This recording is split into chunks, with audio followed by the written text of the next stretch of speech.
Did you ever notice that the head center is not all inside the body? You know, the personality crystal that we are endowed with sometimes is within our body and sometimes isn't.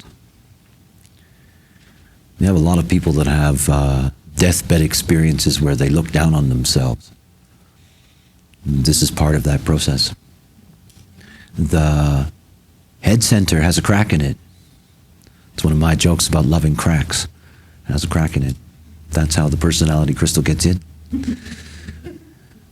So it's one of those odd things about the nature of our design is that we have one of our centers that is literally outside of our body. Now, when I say it's outside of our body, it's outside of the flesh. It's not outside of the aura. It's within the nature of the aura.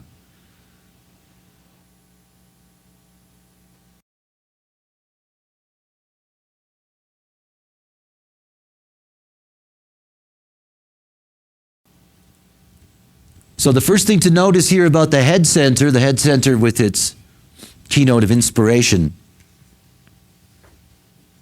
think about the nature of how things work for us. As a mechanism, we are absolutely in the now, just as a mechanism, however we perceive it. And as a mechanism in the now, regardless of our capacity to perceive the now, our entire form is experiencing the now.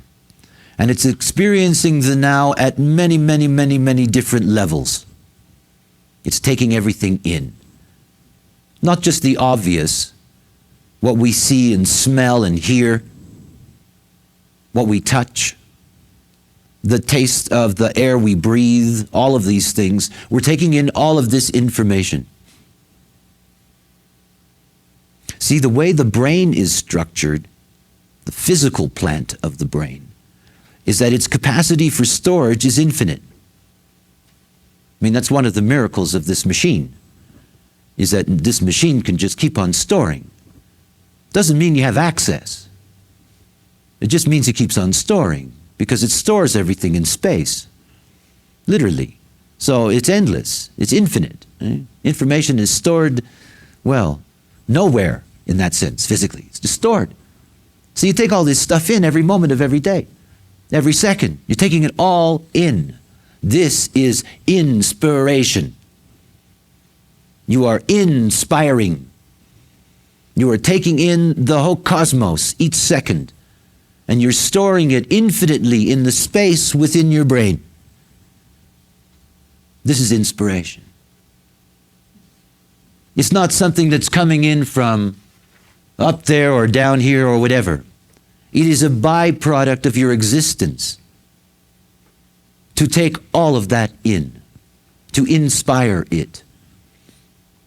Now look, the way this box is structured up here is that there's a little bit of this box in the front that goes, hi, it's me, and the rest of it is all buried in the back doing all the crunching. And you never get to meet anybody who works in that department. You know, they are all in the big gray corridors of crunching. So all of this stuff that you're taking in every second, every moment that you're breathing in, it's literally the prana of consciousness. You're breathing it in. You store it all in these deep gray areas. And it builds up a pressure. Because you're taking all of this stuff in, but you're not designed just to take it in. You're designed to take it in and do something with it. That is, you're designed to either vibrate or shake or rattle or roll with it. Because we're here to process the consciousness field. So you got all this stuff that's in here, and it's in the gray areas of the brain, about 90% of the mass of the brain.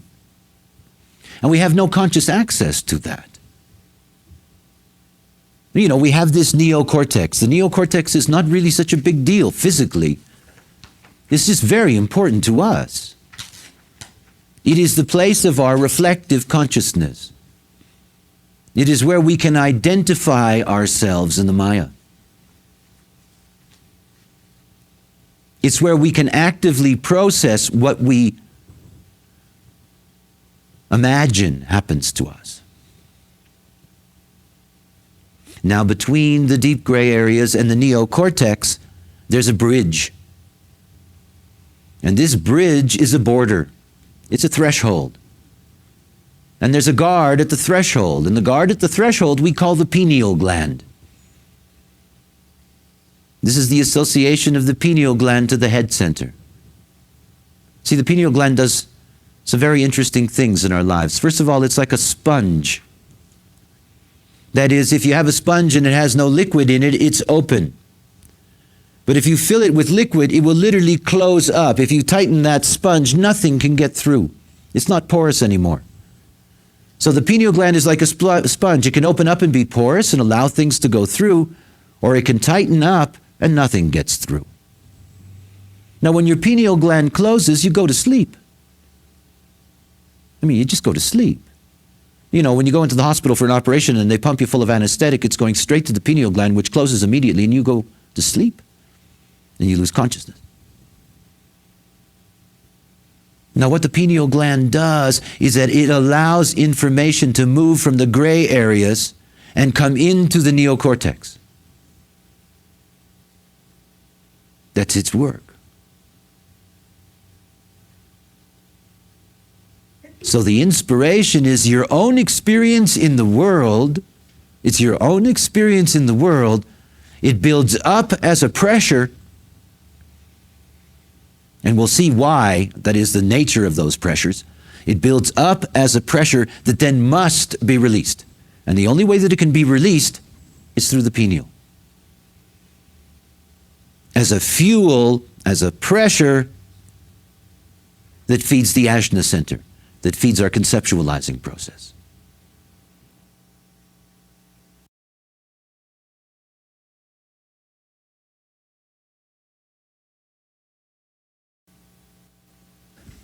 The head center and the root center are both pressure centers. So they have a profound commonality in that they both are fuels for essential processes in what it is to be human. But at the same time, they're vastly different, and vastly different for a very simple reason. The root center is a motor. It's a motor. And as a motor, its fuel is something very, very different from the head center. The head center is not a motor. It's just a pressure. Nothing more. And of course, that gives us a deep insight into the nature of mind. The mind is also caught up in a little sandwich, and it's a non-motor sandwich. The head center above and the throat below. And that says something essential for us about the nature of the mind, is that the mind itself is not designed to do anything. It's not designed to do anything. That is, it's not designed to manifest activity.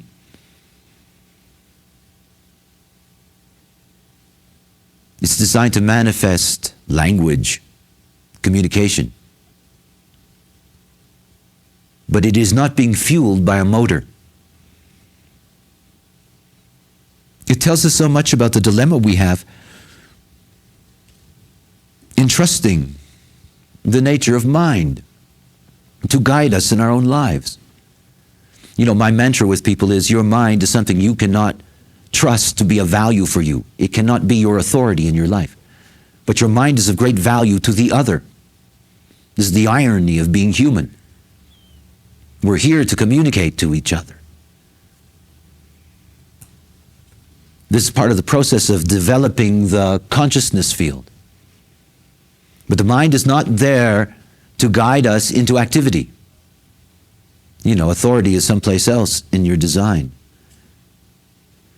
So in dealing with the nature of this pressure, this mental pressure, what we're dealing with is a pressure that literally generates mental anxiety. This is one of the three fears. The primal fear, the primal fears of the splenic system, the anxiety of the mind and the ajna, and the nervousness of the solar plex system, and the nervous system itself.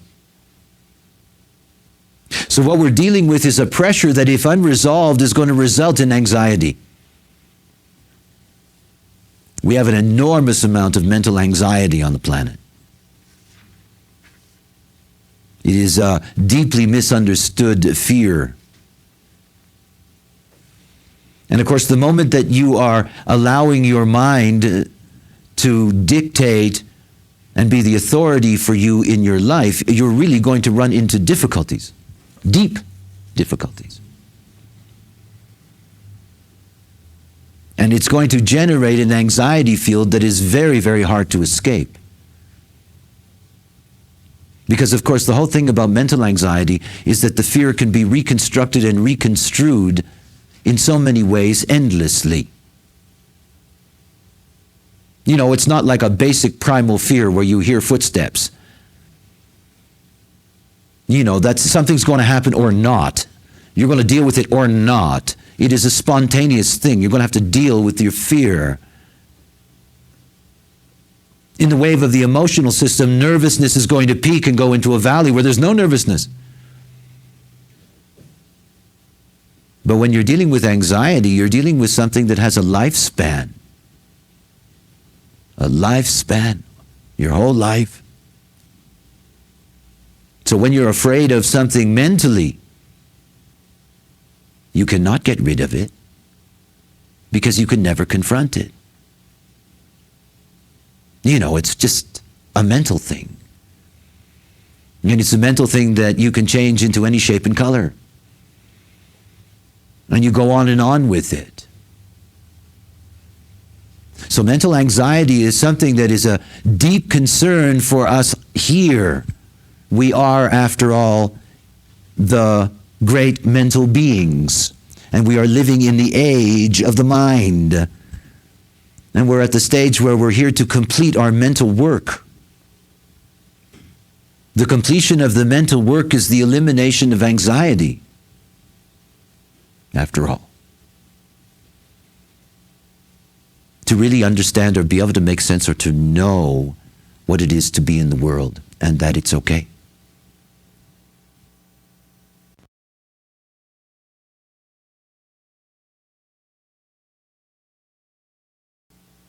So in looking at the head center, we're going to begin with the abstract side.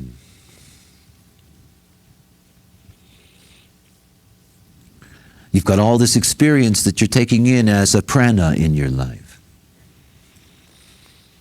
And two of the ways in which that prana is going to come back as, in other words, breathing it in and how it can come back, two of these ways are going to be collective. That is, we are dealing with the basic pressures for the collective mental processes. We have an abstract experiential mind, and we have a logical experimental mind. Now the logic and the abstract, the experiment and the experience, they're different in the way that they are visual. Because the collective mind is a visual mind. It's a seeing mind.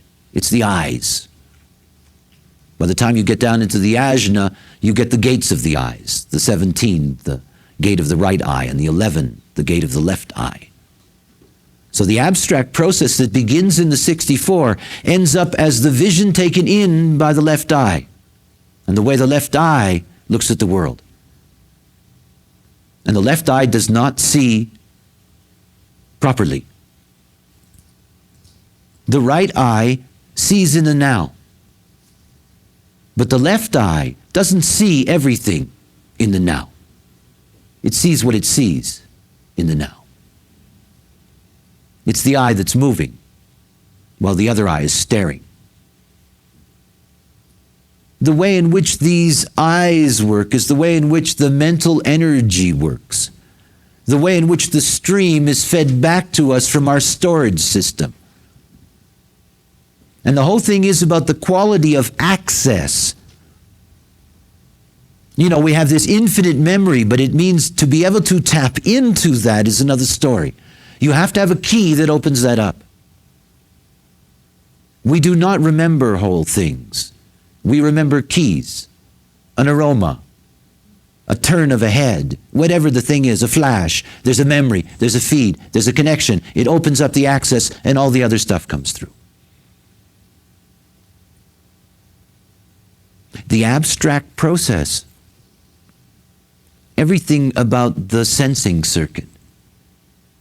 The sensing circuit is the only circuit that is dominated by the emotional system. And because it's dominated by the emotional system, and because its very format is to be cyclical, that it's related to the way in which the wave operates. In other words, the left eye takes everything in the now. But later it will remember what it didn't see in the moment it was seeing. Did I actually see that? Was that there? The abstract at work. And what happens with the abstract access is that when we go into the memory bank to try to get the information, what we're going to get is snippets of film. You know, it's like if you buy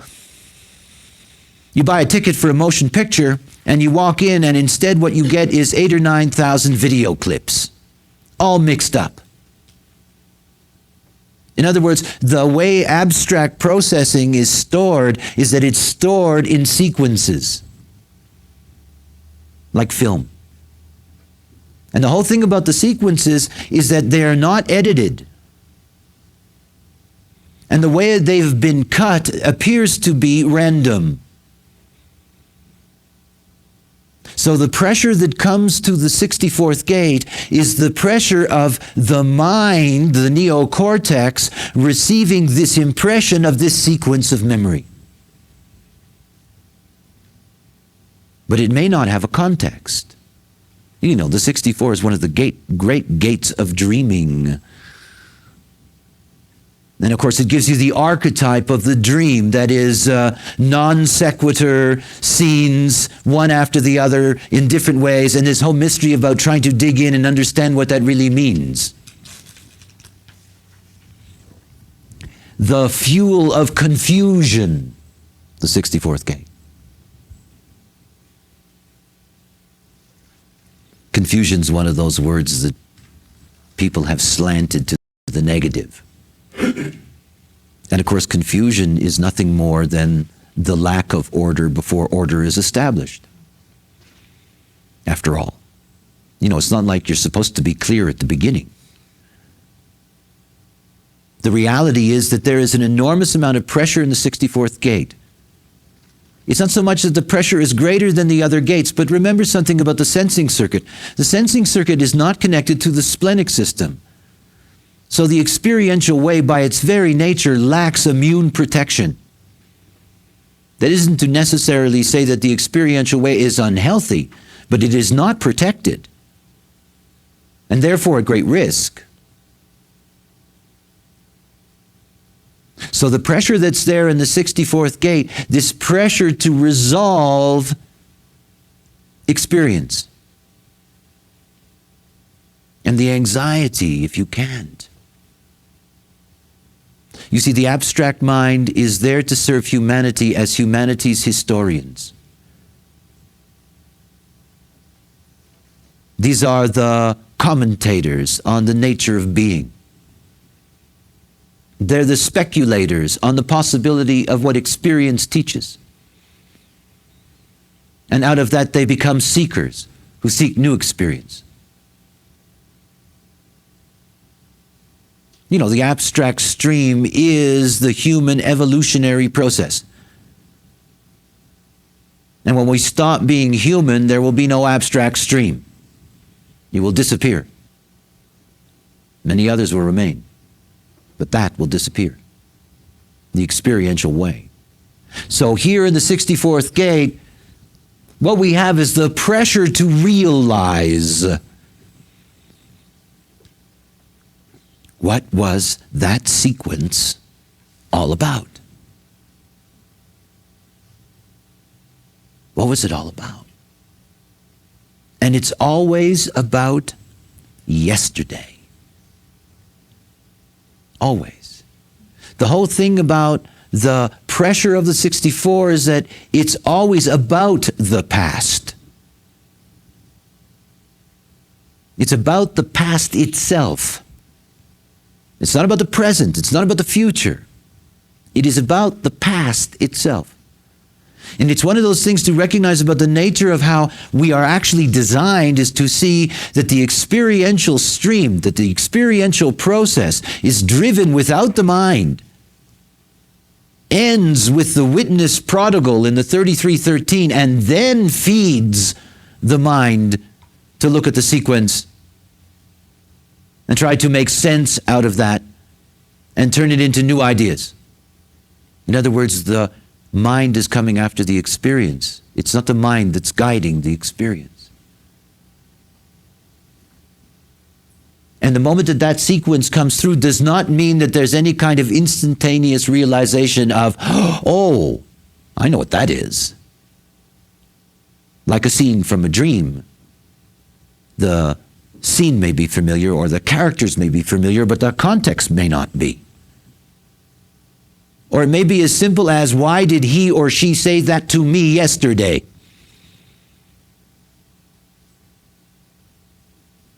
So you have this pressure to realize. So think about what that's like for somebody who's carrying this energy. You've got somebody who's got an undefined head center and they have the 64th gate. So think about what that means. What that means is, it means that you don't always have access to your memory bank. That's what it means. So what that means is that a pressure is going to be built up because you don't get consistent access to release or begin the process of releasing that pressure. And then a transit comes along, or somebody else comes along that activates that head center. And all of a sudden there's this enormous flood of inspiration. Inspiration as pressure that leads to anxiety.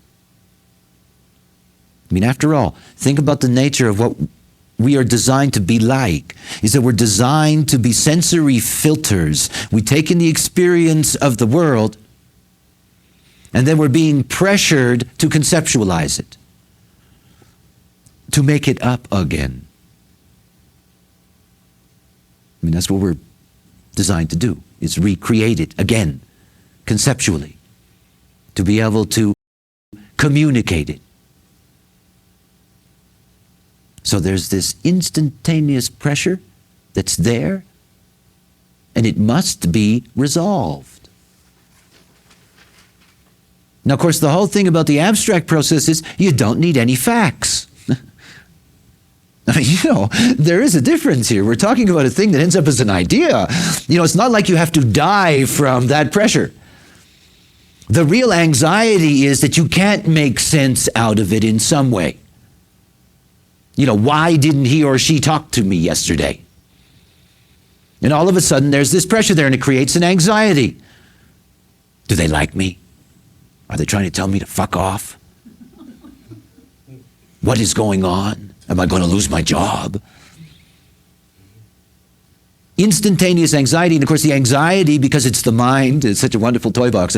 You can make up 8,000 zillion reasons, and each one of them can torment you for the rest of your life. Isn't it fun to be human?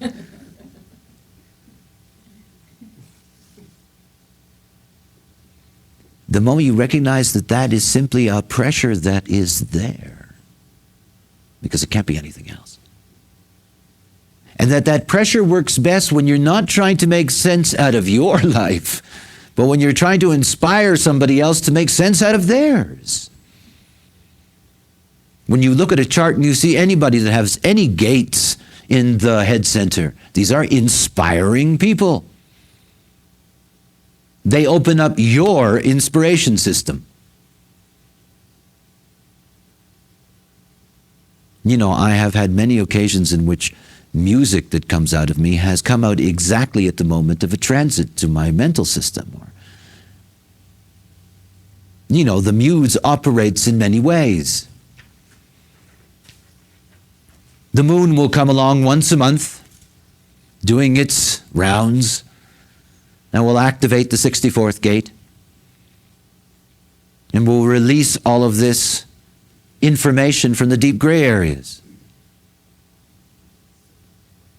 to give us something to work with, to keep feeding our mind. You know, that's what the head center does. You know, feed the beast. Keep on feeding the beast. Keep it going. Keep it going. It serves no function. I mean, in terms of the biological necessity of life, you know, this is one of the jokes about the mind. You know, when you see these funny science fiction movies with, you know, heads in jars talking to each other. I mean, that's really what it's like, eh? The rest of the bodies are just running around doing everything, you know, eating, fucking, sleeping, doing everything. And these jar heads are talking to each other saying, what should we do tomorrow? Well, it's true. You know, it's funny to be a human being. And if you take all this toy box stuff seriously, you really suffer in this life. Eh? Because it's not about evaluating our own existence. In other words, it's not about evaluating ourselves. It's not about generating fear for ourselves. Because, of course, the mind is helpless then. It really does not direct our physical life. It can't. So then it's really helpless. Then you really have suffering.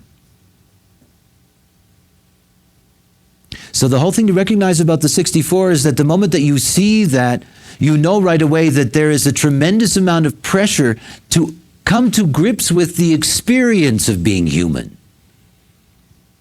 Some of the greatest teachers that have ever been on this planet have had the 11-4.